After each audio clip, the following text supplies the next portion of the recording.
제6품의 해설을 시작하겠습니다. 제가 먼저 경을 읽겠습니다. 수보리가 부처께 여쭈었다. 세존이시여, 이와 같은 말씀을 듣고서 진실한 믿음을 낼 중생이 혹 있겠습니까? 부처께서 말씀하셨다. 수보리여, 그런 말 하지 마라. 야대가 임면한 500년 뒤에도 길을 지키고 복을 짓는 자가 있어 이 구절을 참되다고 생각해 믿음이 우러나올 것이다. 이 사람은 한 부처나 두 부처, 셋, 넷, 다섯 부처가 계신 곳에 성문을 심은 게 아니라 이미 헤아릴 수 없이 많은 부처에게 온갖 성문을 심었기 때문에 이 구절을 듣거나 한 생각만으로도 깨끗한 믿음이 우러나올 것이다.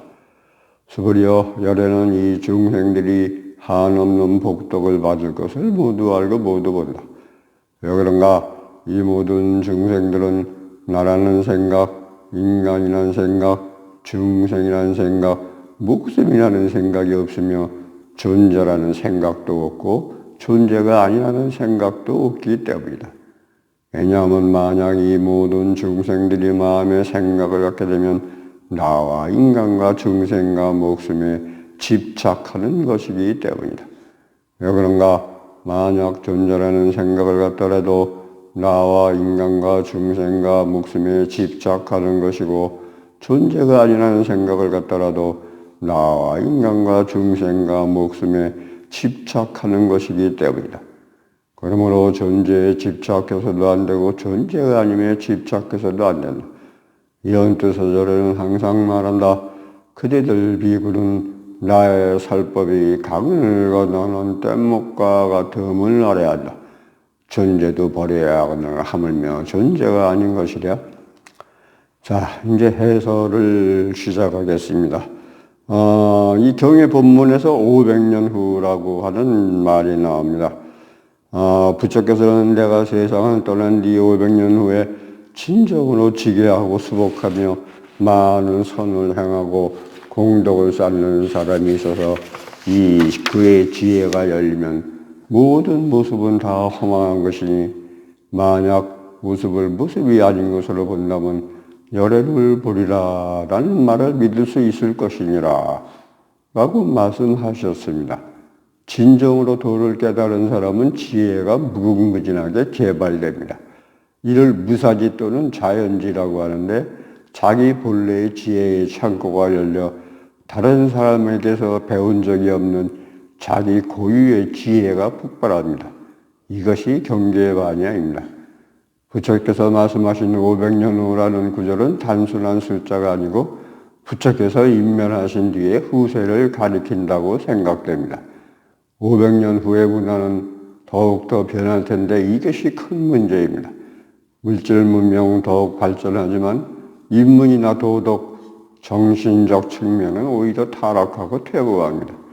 불법은 인문적 관점에서 시대를 보고 있습니다. 지극히 청명하나 지혜가 없고 재난과 질병, 전쟁이 수시로 존재하는 때가 말법의 시기입니다. 우리는 아직 여기에 이르지는 않았지만 가까워지고는 있습니다. 그러니 혹시 꿈속에서라도 부처를 보았거나 혹은 진짜로 부처가 구름 위에 서 있는 것을 보았다면 여러분은 마경에 빠져 있는 겁니다. 그건 진정한 부처가 아닙니다. 그러므로 여러분은 절대로 모습에 사로잡혀서는 안 됩니다. 자, 그 뒤에 선행과 공덕과 지혜에 대해서 말씀을 드리겠습니다. 부처께서는 말씀하십니다. 후세에 어떤 사람이 있어서 이런 평범한 이치를 대도라고 생각해 그것을 믿는다는 것입니다. 그러기 위해서는 대복보가 있어야 비로소 가능하다는 것입니다. 이 복보란 이 세상의 홍복이 아닙니다. 부처께서는 말씀하십니다. 그대는 알아야 한다. 장래 세상에 이런 사람은 한 생이나 한 세대의 지혜를 닦아서 된 것이 아니다. 그는 이미 얼마나 많은 생애 동안 얼마나 많은 성취자들 밑에서 배웠는지 모른다.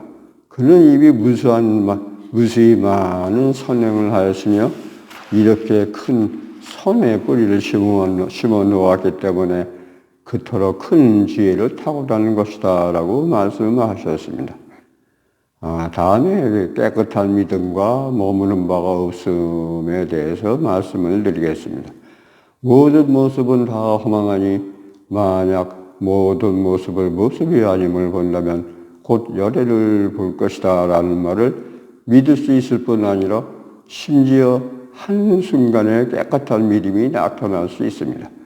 이것을 특별히 주의해야 합니다. 깨끗한 믿음을 갖기는 아주 어렵습니다.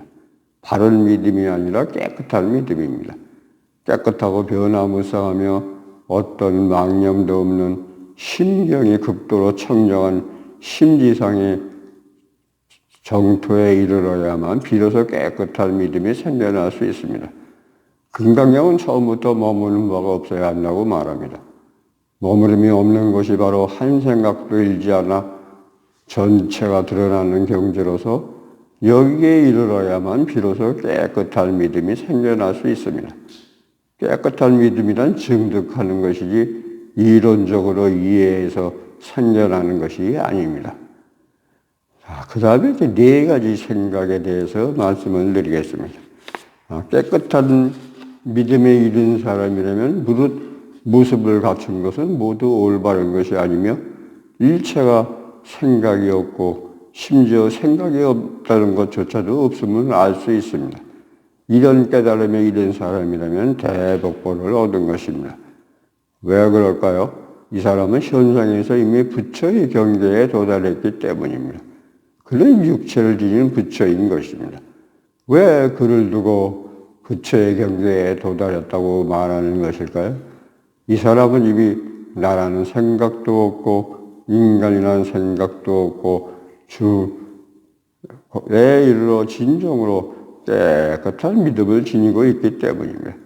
한 생각을 놓아버리니 당연히 인간이라는 생각, 중생이라는 생각, 목숨이라는 생각도 없습니다. 특히 지식인은 나라는 지식이 아주 강합니다. 나라는 생각을 떨쳐버리면 당연히 생각이 없는 것으로 모든 것이 평등합니다. 나라는 생각을 떨쳐버릴 수 있다면 거의 다 이룬 겁니다. 이것이 가능한 것은 나라는 생각이 없기 때문입니다. 나라는 생각이 없으니 자연 인간이라는 생각이 없고 또 인간이라는 생각이 없으니 자연 중생이라는 생각도 없어져서 평등합니다. 그리고 목숨이라는 생각이 없으니 오래 살아 짧게 살아 매 한 가지입니다. 그 뒤에 이제 또 존재하는 생각이 나옵니다. 능엄경에서 부처께서는 모든 생각을 떠나되 모든 존재에 말미암다라는 유명한 말을 하셨습니다. 여기에서 모든 생각을 떠난다는 것은 바로 존재하는 생각이 없는 것을, 그리고 모든 존재에 말미암다라는 것은 존재하는 생각이 없는 것도 아닌 것을 뜻하는 것입니다. 즉 모든 생각을 떠나되 모든 존재에 말미암다라는 것은 일체를 떠나는 건 역시 떠나는 것입니다. 경의 본문에서 왜냐하면 이 중생들이 마음의 생각을 갖게 되면 나와 인간과 중생과 목숨에 집착하는 것이고 만약 존재하는 생각을 갖다가도 나와 인간과 중생과 목숨에 집착하는 것이고 라는 구절이 있습니다. 부처께서는 말씀하십니다. 왜 그런가? 가령 어떤 사람이 심리적으로 생각에 집착해 불법을 배운다면 예를 들어 오늘은 향을 피우면 안 되겠구나. 오늘은 절을 하지 않으면 안 되겠구나. 이런 것들이 바로 생각에 집착하는 것입니다. 모든 중생의 마음속에는 부처에 대한 신앙은 모두 존재라는 생각에 집착하고 있기 때문입니다. 불법을 세우는 사람은 모두 생사의 의미를 생각합니다. 어떻게 해야 진정으로 생사를 초월할 수 있을까요? 원래 생사는 초월할 것이 없습니다. 이것을 알면 생사를 초월할 수 있습니다. 자, 이것으로서 6품의 해설을 마치겠습니다. 7품의 해설을 기다려 주시기 바랍니다. 감사합니다.